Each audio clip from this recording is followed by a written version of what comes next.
Bab 120. Semua masalah akan aku tanggung dulu. Berhenti. Mileye tiba-tiba mengulurkan tangan kanannya untuk menghentikan Benedmo. Benedmo memandang Mileye, sedikit berhati-hati. Seharusnya dikatakan bahwa dia bersikap waspada. Dia tahu, Mileye suka bertarung di setiap kesempatan. Mileye tidak melakukan apa-apa. Dia menepuk bahu Benedmo dengan ringan. Apakah kata-kata itu benar? Benedmo mengangguk buru-buru. Ya, itu pasti dari lubuk hatiku. Mileye mengangguk. Kalau begitu, katakan 2 kali. Benedmo. Pada akhirnya, Benedmo mengatakannya beberapa kali sebelum Mileye berbalik dan pergi. Melihat bagian belakang Mileye pergi, Benedmo berjongkok di tanah dan muntah dengan gila, tidak tahu malu. Setelah beberapa saat, Benedmo berdiri, tangannya mengepal, matanya penuh tekad. Penghinaan hari ini, aku akan mengembalikannya ke bandit Y ini 10 kali lipat.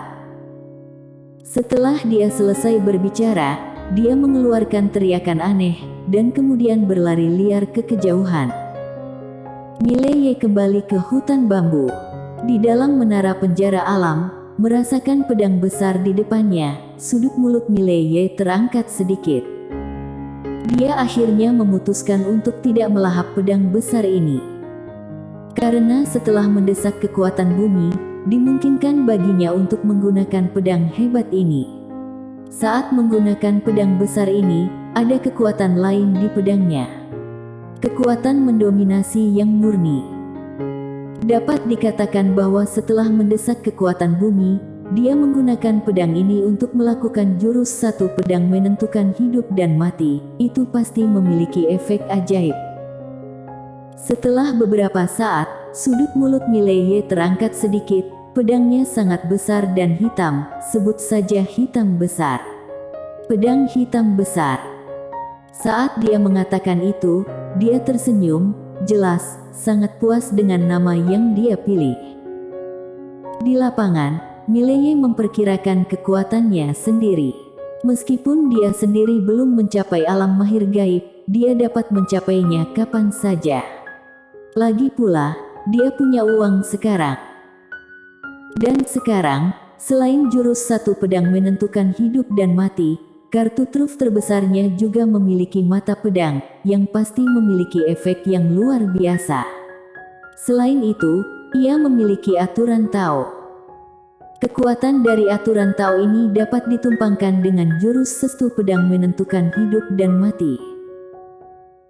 Momentum pedang, jiwa pedang, pertarungan jiwa, kekuatan bumi, jurus satu pedang menentukan hidup dan mati. 5 tumpukan ini adalah kartu hol terkuatnya yang sebenarnya. Adapun menara penjara alam, dia lebih baik mati sekarang daripada memindahkan menara penjara alam. Sangat menyakitkan. Mileye kembali ke hutan bambu, dia mengangkat kepalanya dan menghadap ke langit. Pada saat ini, gambar seorang wanita muncul di benaknya, putih seperti salju, bersih. Ladiaan. Tidak tahu berapa banyak dia tumbuh sampai sekarang. Setelah beberapa saat, Mileye menyeringai, "Ladia, tunggu aku." Setelah mengatakan itu, dia berbalik dan pergi. Mileye datang ke dapur, dan Agnes Ji masih memotong kayu. Ketika dia melihat Mileye, dia berhenti, namun, dia masih memiliki setengah roti di mulutnya. Mileye tersenyum sedikit, "Ikuti aku turun gunung untuk membeli sesuatu."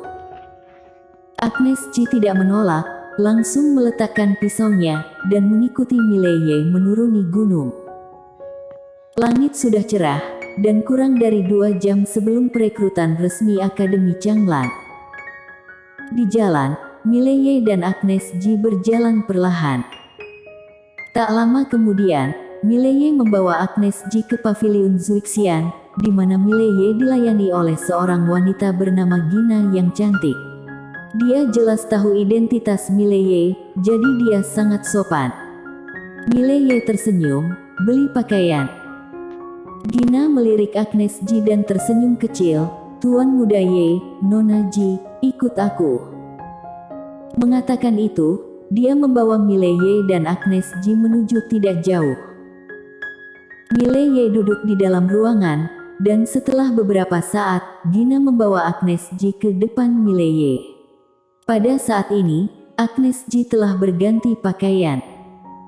Pada saat ini, Agnes Ji mengenakan kemeja hijau tua dan rok daun hijau dengan bunga yang tersebar dan berkabut air. Meskipun dia tidak tersenyum, dia tidak memiliki aura sedingin es, sebaliknya, dia memberikan kesan lemah yang membuat orang ingin mendekatinya. Mile Ye tersenyum sedikit, apakah kamu menyukainya? Agnes Ji mengangguk, suka. Mile Ye tersenyum, baguslah. Dia berkata, menghadap Gina di sebelah Agnes Ji, mau beli juga pakaian pria, sesuai tubuhku, beberapa setel, satu ukuran dari ukuranku juga minta beberapa setel. Dia, Bennett Mo, dan Jeffrey secara alami harus berganti pakaian yang lebih baik. Bagaimanapun, hari ini adalah kesempatan penting, tetapi mereka semua laki-laki, jadi lebih santai. Agnes Ji berbeda, dia seorang wanita, jadi lebih baik keluar dan mencobanya secara langsung. Gina tersenyum, dimengerti. Setelah dia selesai berbicara, dia hendak berbalik dan pergi, dan pada saat ini, Agnes Ji tiba-tiba berkata, masih mau lagi. Gina memandang Agnes Ji berkata, apa yang aku lihat barusan, semua mau. Gina tertegun, lalu dengan cepat berkata, oke. Setelah berbicara, dia berbalik dan pergi. Agnes Ji duduk di depan Mile Ye, dia mengambil buah di atas meja dan menggigitnya. Setelah menggigit sebentar, dia tiba-tiba menatap Mile Ye, kenapa? Mile Ye tidak bodoh, dia secara alami tahu apa yang dimaksud Agnes Ji. Dia merenung sedikit, lalu berkata, aku tahu, sebelumnya kamu ingin membawa kembali mayat para siswa di jalan setapak Gunung Changshan, tekananmu sangat tinggi, dan dendam kematian Penatua Ji dan keinginannya, juga Akademi Changlan, jangan terlalu banyak berpikir, aku akan menanggung semuanya dulu. Agnes Ji memandang Mile Ye dan tidak berbicara. Mile Ye berkata lagi, aku memberi kalian bertiga kartu emas, yang berisi banyak uang, jangan pelit pada diri sendiri. Apalagi kamu sangat cantik, kamu harus membeli pakaian atau apapun. Berbicara tentang ini, dia juga memiliki beberapa emosi di hatinya. Akademi Changlan benar-benar miskin ketika Pak Tua Ji ada di sana. Sejauh ini, dia menemukan bahwa Agnes Ji memiliki tidak lebih dari 2 set pakaian, dan semuanya sangat tua. Adapun sumber daya pelatihan, meskipun tidak banyak kekurangan, tapi sudah pasti tidak banyak, dan harus dikatakan menyedihkan. Tapi dia telah berkultivasi sedemikian rupa sehingga sulit baginya untuk membayangkan bagaimana wanita itu di depannya mencapai tingkat sekarang. Agnes Ji menggigit apel tanpa berbicara. Pada saat ini, Gina datang ke kotak dengan koper besar. Mile Ye membawa kotak itu ke menara penjara alam, dia akan memberikan uang. Gina berkata dengan cepat, Tuan Muda Ye, aku tidak berani menerima uang kamu, ini semua diberikan kepada Tuan Muda Ye secara gratis oleh Paviliun Zuixian kami, tolong juga Tuan Muda Ye jangan menolak.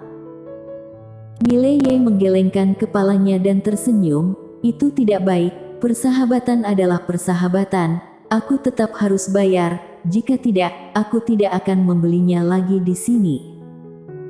Mengatakan itu, dia mengeluarkan kantong uang dan menyerahkannya kepada Gina, aku pikir itu sudah cukup. Gina ragu-ragu, tapi Mile Ye sudah berbalik dan pergi bersama Agnes Ji. Gina bergegas mengantarnya. Di jalan, Mile Ye berjalan perlahan, dan Agnes Ji mengikuti dengan lambat. Tidak tahu sejak kapan dia memiliki kaki ayam di tangannya. Tak satu pun dari mereka berbicara, bayangan mereka pun menjadi semakin panjang. Setelah setengah jam, matahari merah perlahan terbit dari ujung langit dan hari baru dimulai. Pada hari ini, banyak orang datang ke Akademi Changlan. Masuk Akademi Changlan. Tidak ada keraguan bahwa ini adalah tujuan dari banyak anak muda kerajaan Jiang. Sekarang, seluruh kerajaan Jiang tidak memiliki Akademi Changmu. Anak-anak muda ini ingin menonjol, tidak diragukan lagi bahwa bergabung dengan Akademi Changlan adalah pilihan yang baik. Kamu harus tahu bahwa ketika masuk akademi berarti ada yang mengajar, dan juga ada sumber daya pelatihan. Pada hari ini, di bawah Gunung Gino hampir penuh sesak. Ada terlalu banyak orang. Ketika Mileye berempat melihat ke bawah dari gunung, mereka semua tercengang. Tak satu pun dari mereka berempat berpikir bahwa begitu banyak orang akan datang. Di samping Mileye, Bennett Mo tiba-tiba berkata, "Bandit Ye, ada terlalu banyak orang." Mileye tersenyum sedikit, "Bagus. Banyak orang, artinya Akademi Changlan termasyur." Bennett Mo mengangguk dan berkata dengan penuh semangat, "Aku tidak menyangka aku Bennett Mo juga akan menjadi seorang mentor." Mentor. Akademi Changlan tidak memiliki master yang kuat, jadi mereka berempat adalah mentor. Selain menjadi mentor, Akademi Changlan juga merupakan tanggung jawab mereka berempat. Hari ini, mereka berempat berdandan khusus, terutama Agnes Chi. Dia terlihat sangat cantik dan dia mengenakan gaun baru saat ini, terlihat bahkan lebih cantik. Melihat semakin banyak orang di bawah, Mileye berkata dengan lembut, "Alangkah bagus jika Penatua Ji masih ada di sana." Penatua Ji. Mendengar ini, senyum Bennett Mo bertiga langsung mengeras. Agnes Ji menggenggam tangannya erat-erat dan tidak berbicara.